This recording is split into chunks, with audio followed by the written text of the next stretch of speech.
नमस्कार, स्वागत आहे तुमचे आमच्या चॅनलमध्ये। आवाज महामुंबईचा, शोध बातमीचा, कौल मनाचा। चला तर मग आमचे चॅनल शेअर करा, लाईक करा आणि सबस्क्राइब करा। धन्यवाद। केशवराव खांबेटे वाचनालयात नेताजी सुभाषचंद्र बोस व हिंदू हृदय सम्राट बाळासाहेब ठाकरे यांची जयंती साजरी। म्हसाळा येथील केशवराव खांबेटे सार्वजनिक वाचनालयात नेताजी सुभाषचंद्र बोस यांची 128वी जयंती आणि हिंदू हृदय सम्राट बाळासाहेब ठाकरे यांची 99वी जयंती उत्साहात साजरी करण्यात आली। उपस्थित मान्यवरांनी नेताजी सुभाषचंद्र बोस आणि हिंदू हृदय सम्राट बाळासाहेब ठाकरे यांच्या प्रतिमेला पुष्पहार आणि फुले अर्पण केली, तसेच अभिवादन केले।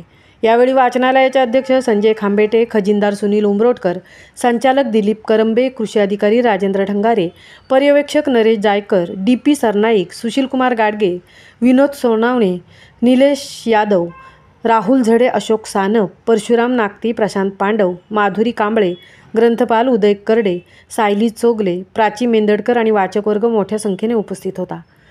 यावेळी नेताजी सुभाषचंद्र बोस, ओळख थोर नेत्यांची, महान देशभक्त नेताजी सुभाषचंद्र बोस, महापुरुषांची महायात्रा, जागतिक कीर्तीची 51 नवरत्ने, महानायक, निवडक चरित्रे, बाळ ठाकरे आणि शिवसेनेचा उदय, भांडवलांचा सरंजामी देव बाळ ठाकरे, सुवर्ण महोत्सवी शिवसेना, विचारांचं सोनं, शिवधनुष्य, एकवचनी, बाळासाहेब ठाकरे यशोगाथा अशी पुस्तके आणि धार्मिक ग्रंथांचे प्रदर्शन भरवण्यात आले होते। आवाज महामुंबईचा चॅनेलसाठी तृप्ती भोईर, म्हसळा।